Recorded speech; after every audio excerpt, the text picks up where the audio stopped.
Hello बच्चों, welcome to biology of coded classes. आज हम लोग क्या पढ़ेंगे?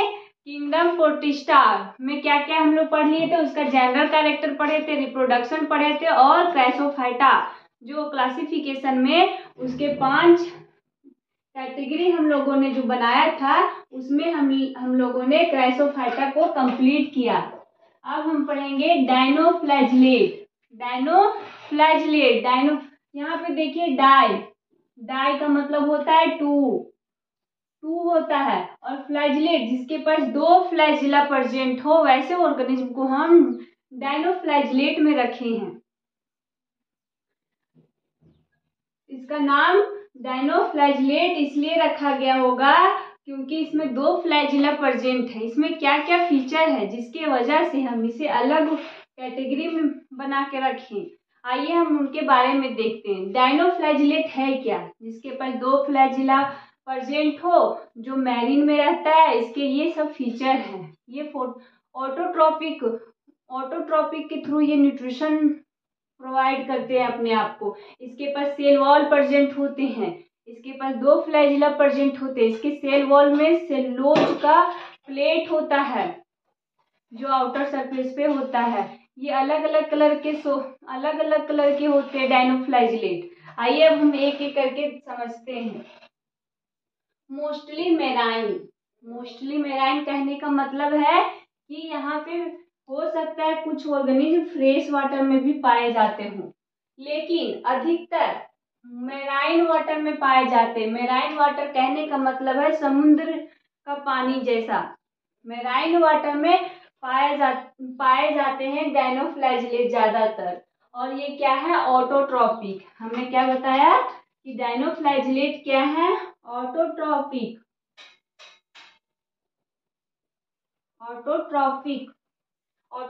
का मतलब होता है जो खुद से खाना बनाता हो, जो दूसरे पर डिपेंड ना हो, उसे हम ऑटोट्रॉपिक बोलते हैं। और ऑटोट्रॉपिक में 2 तरह का मैंने बताई थी, एक कीमो ऑटोट्रॉपिक और एक फोटो ऑटोट्रॉपिक। तो इसमें क्या आएगा? फोटो ऑटोट्रॉपिक, जो लाइट को यूज करके वाटर को तोड़ता था और ऑक्सीजन रिलीज करता था, उसे हम फोटोसिंथेसिस कहते हैं। तो डायनोफ्लैजिलेट किसके थ्रू अपना न्यूट्रिशन बनाते हैं? तो फोटोसिंथेसिस के थ्रू। ये इनके पास अलग अलग डायनोफ्लैजिलेट जो है वो अलग अलग कलर के हमें दिखाई देते हैं, हमें मिलते हैं। हम उन्हें अलग अलग कलर के रूप में देखते हैं। कौन कौन से कलर वो शो करते हैं? तो येलो, ग्रीन, ब्राउन, ब्लू और रेड, ये सब कलर वो शो करते हैं। और ये कलर जो शो करते हैं वो किसकी वजह से अलग अलग कलर हैं? डायनोफ्लैजिलेट अलग अलग कलर के हैं। तो कैसे? उनके सेल में एक यानी कि जो कलर है डायनोफ्लैजिलेट के सेल में जो कलर शो करते हैं वो उनके पिगमेंट के हेल्प से पिगमेंट पे डिपेंड करते हैं कि उनके अंदर कौन सा पिगमेंट प्रेजेंट है उनके सेल के अंदर। उसके वजह से वो डायनोफ्लैजिलेट अलग अलग कलर शो करते हैं। जैसे हमारे केस में देखें, वुमेन के केस में देखें तो किसी में अगर मेलानिन हार्मोन का सिक्रेशन ज्यादा हो रहा है तो वो काला दिखाई देता है। अगर किसी में मेलानिन हार्मोन का सिक्रेशन कम हो तो वो गोरा दिखाई देता है। यानी कि यहाँ पे बोल रहा है कि amount of melanin hormone secrete वो डिपेंड करता है ह्यूमन का स्किन कलर। उसी तरह डायनोफ्लैजिलेट जो है उनके सेल में एक ऐसे पिगमेंट होते हैं जिसके जो पिगमेंट प्रेजेंट होता है वही कलर वो शो करते हैं। तो डायनोफ्लैजिलेट क्या है? येलो कलर का दिखाई देते हैं, ग्रीन, ब्राउन, ब्लू और रेड, जो उनके सेल में जो पिगमेंट प्रेजेंट होते हैं उसी की वजह से वो उस कलर में दिखाई देते हैं। इनके पास सेल वॉल प्रेजेंट होते हैं।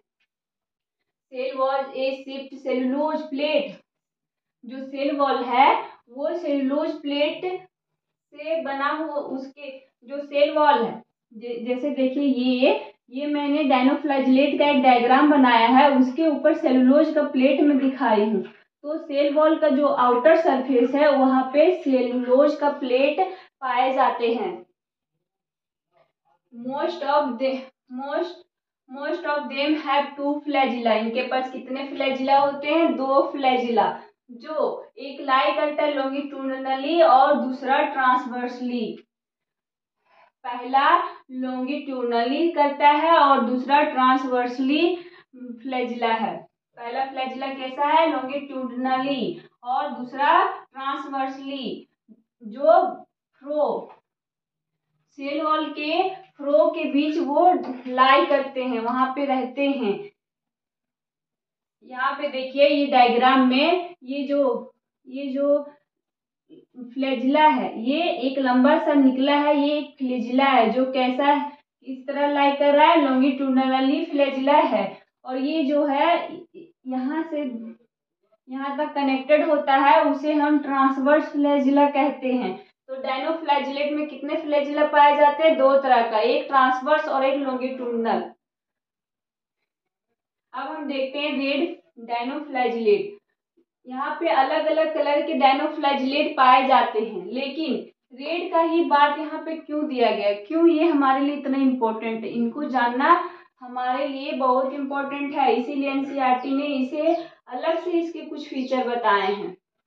रेड डायनोफ्लैजिलेट जो है वो रैपिड मल्टीप्लिकेशन करते हैं। रैपिड कहने का मतलब है तुरंत, जल्दी से, इतना तेजी से करते हैं ये अपने आप को मल्टीप्लाई, अपने आप को डबल, कि सी में अपने आप को इतने जल्दी मल्टीप्लाई कर लेते हैं, 1 से 2, 2 से 3, 2 से 4, 4 से 8, 8 से 16, इतने जल्दी अपने आप को मल्टीप्लाई कर लेते हैं कि पूरा ओशियन कैसा दिखाई देने लगता है? रेड कलर का। जैसे मान लीजिए ये ओशियन है, तो यहाँ पे कोई ऑर्गेनिज्म है, डायटम, रेड डायनोफ्लैजिलेट का कोई स्पीसीज यहाँ पे पाए जाते हैं, कोई प्रजाति यहाँ पे पाया जा रहा है। ये अपने आप को इतना जल्दी मल्टीप्लाई करेगा कि यहाँ पे पूरा डायनोफ्लैजिलेट एकदम ग्रो कर जाएगा, रैपिडली मल्टीप्लाई करके यहाँ पे सिर्फ रेड डायनोफ्लैजिलेट ही दिखेगा, जिसके वजह से सी कैसा दिखाई देगा? रेड कलर का। सी का एक्चुअल कलर वही रहेगा, लेकिन सबसे ऊपरी परत में रेड डायनोफ्लैजिलेट इतने जल्दी मल्टीप्लिकेशन कर लेंगे, अपने आप को इतने जल्दी ग्रो कर लेंगे कि यहाँ पे सिर्फ रेड कलर ही दिखाई देता है, जिसे हम क्या कहते हैं? Red tiles. उसे हम रेड टाइल्स बोल देते हैं। ये जो रेड डायनोफ्लैजिलेट है, यहाँ पे इतना जल्दी रैपिड कर किए, इतना जल्दी मल्टीप्लाई करके अपने आप को ग्रो कर लिए, तो इससे हम लोग के लिए क्या नुकसान है? या फिर मेरीन वाटर में जो ऑर्गेनिज्म है, जो मेरीन वाटर में अदर ऑर्गेनिज्म जो प्रेजेंट है, उनके लिए क्या प्रॉब्लम होगा, क्या फायदा होगा, वो भी यहाँ पे बताया गया है। ये जो रेड डायनोफ्लैजिलेट है, वो एक तरह का टॉक्सिन, हिंदी में बोले तो जहर, और इसे एक्सप्लेन करें तो ऐसा केमिकल जो हमारे शरीर के लिए हानिकारक हो, हमारे शरीर को नुकसान करे, या फिर हमें मार डाले, वैसे केमिकल को हम लोग टॉक्सिन बोलते हैं। वैसा टॉक्सिन रिलीज करता है जिससे लार्ज नंबर में इवन किल, यानी कि लार्ज नंबर में ऑर्गेनिज्म है जो मर जाते हैं। कौन से ऑर्गेनिज्म? जो मेरीन वाटर में रहते हैं। मेरीन वाटर में जो भी ऑर्गेनिज्म रहते हैं, उनकी हत्या हो जाती है उस टॉक्सिन की वजह से, जो डायनोफ्लैजिलेट रिलीज करते हैं। जैसे मेरीन वाटर में कौन कौन से ऑर्गेनिज्म आ जाएंगे? जैसे फिश, क्रोकोडाइल, ये सब ऑर्गेनिज्म आएंगे जिनके इस टॉक्सिन की वजह से उनकी डेथ हो जाएगी। आइए हम देखते हैं इनका स्ट्रक्चर कैसा होता है। ये डायनोफ्लैजिलेट का स्ट्रक्चर है। इसमें जो बाहर का ये जो सेल, ऊपर से मैंने क्या बताया, यहाँ पे डायनोफ्लैजिलेट में सेल वॉल प्रेजेंट होते हैं, और सेल वॉल के जो बाहरी सरफेस है, वहां पे सेलुलोज का प्लेट बना हुआ है, जो सेलुलोज के प्लेट से कवर है। यहाँ पे एक फ्रो है, यहाँ पे क्या है? एक फ्रो है, और ये यहाँ पे देखिए एक लंबा सा धागा जैसा गया है, ये फ्लैजिला है और एक इधर निकल रहा है। ये ट्रांसवर्स फ्लैजिला यहाँ पे प्रेजेंट होता है और ये जो लंबा गया है सीधा, ये लॉन्गिट्यूडिनल फ्लैजिला है। तो आई होप आपको ये डायनोफ्लैजिलेट का स्ट्रक्चर समझ में आया होगा, इनके फीचर क्या है वो समझ में आया होगा। मैं आशा करती हूँ कि आपको सब कुछ अच्छे से समझ में आ रहा हो। अगर ये वीडियो आपके लिए हेल्पफुल रहा हो तो आप अपने दोस्तों को भी भेजिए ताकि उन्हें भी डायनोफ्लैजिलेट समझने में आसानी हो। और अगर आप नए हैं तो चैनल को सब्सक्राइब जरूर करें और लाइक भी जरूर करें। Thank you.